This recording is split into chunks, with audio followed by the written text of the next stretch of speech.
Good evening. आज मैं बताने जा रही हूँ कि किस तरीके से आप अपना एग्ज़ाम के लिए प्रिपेयर हो सको। मतलब एग्ज़ाम के टाइम पे आप रिविज़न करो। कौन से ट्रिक्स है जिसको हम फॉलो करके कर सकते हैं। फ़र्स्ट ऑफ़ ऑल कुछ ऐसे पॉइंट्स हैं जो हम लोगों को याद रखना है। वो मैं बार बार बता चुकी हूँ अपने प्रीवियस वीडियो में और मैं अभी भी बताऊँगी। और प्रीवियस वीडियो को अगर देखना है तो डिस्क्रिप्शन में चेक कर लीजिएगा या तो मेरे चैनल में जाके चेक कर लीजिएगा। तो पहली बात तो यही है कि प्रत्येक सब्जेक्ट के लिए आप एक स्पेसिफ़िक नोटबुक बनाइए। वो नोटबुक आपका रफ़ नोटबुक होगा, उसमें आप खुद ही करोगे।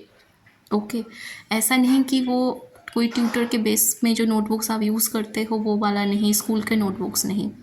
वो आपके खुद के ही नोटबुक्स होंगे और उसमें कुछ पॉइंट्स आपको फॉलो करना पड़ेगा जो मैं यहाँ पे मेंशन कर रही हूँ, जो मैं लिख रही हूँ। जैसे पहले है, follow the notebooks where you already have done some kind of notes। ठीक है, शायद ये लिखा नहीं है, मैं बोल रही हूँ अपने थॉट्स में, क्योंकि मैं जब वॉइस ओवर कर रही हूँ तो मैं ज़्यादा वीडियो में फोकस नहीं करती। फिर भी जो भी लिखा है मैं देख रही हूँ। Follow the notebooks where you have already written the notes.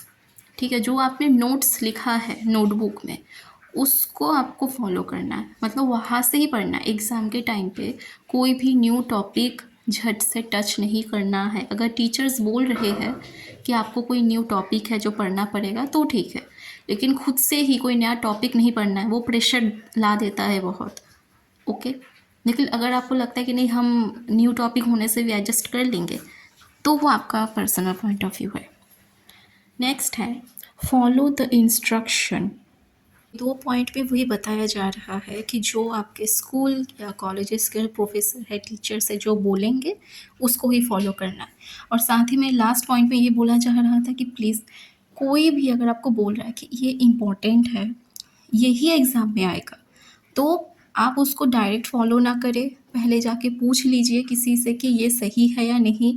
हम जो किसी से नोट्स ले रहे हैं, कोई टॉपर हो या कोई भी दोस्त हो आपको दे रहा है ये बोल के कि यही इम्पोर्टेंट है और कुछ भी इम्पोर्टेंट नहीं है, तो पहले जान लो अपने टीचर से बात करके या प्रोफेसर से बात करके कि ये जो पॉइंट्स आपको किसी ने दिया है ये ठीक है या नहीं, इसके ऊपर हम ट्रस्ट कर सकते हैं या नहीं। नेक्स्ट है एग्ज़ाम बेस्ड क्वेश्चंस। ठीक है, ये रिविज़न है कि आप किस तरीके से एग्ज़ाम के टाइम पे आप कुछ कर सकते हो। जो नोट्स आपने पहले ही बना लिया है, आप चाहो तो उसमें से भी फॉलो कर सकते हो। ठीक है, या तो रिविज़न के टाइम पे कोई एक स्पेसिफिक नोटबुक बना सकते हो जिसमें एग्ज़ाम बेस्ड क्वेश्चंस रहेंगे। साथ ही साथ एग्ज़ाम बेस्ड जो इम्पोर्टेंट पॉइंट्स होते हैं वो भी। ठीक है, एग्ज़ाम के टाइम पे भी आपको लगता होगा कि कुछ ऐसे इम्पोर्टेंट क्वेश्चंस या कुछ ऐसे इम्पोर्टेंट पॉइंट्स जो शुरू में तो आपको मिलता नहीं है, कभी कभार वो एंडिंग में मिलता है। ठीक है, तो वो आप अलग एक नोटबुक में लिख सकते हो जो एग्ज़ाम के पॉइंट ऑफ व्यू में आपको मिला है एंडिंग में। या कुछ ऐसे क्वेश्चंस है जो आपको लगता है कि बाकी सब क्वेश्चन से अलग है और वही पुराने जहाँ पे आप नोट्स लिख रहे थे आप लिखना पसंद नहीं करोगे, तो जो न्यू नोटबुक आप बनाओगे एग्ज़ाम के पॉइंट ऑफ व्यू में उसमें आप चाहो तो ये लिख सकते हो।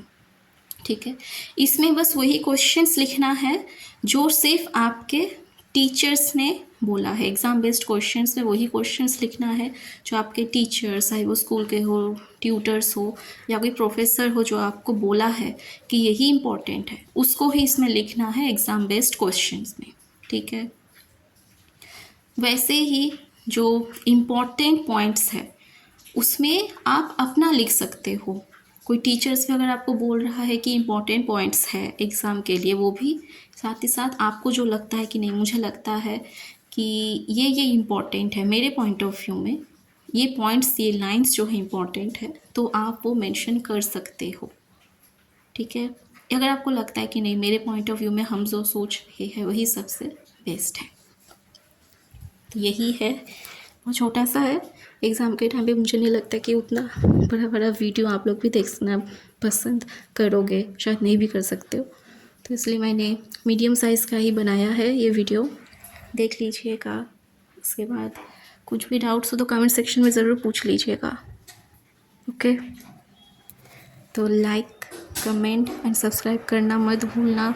कुछ भी डाउट्स हो ज़रूर पूछ लीजिएगा, अभी बहुत टाइम है।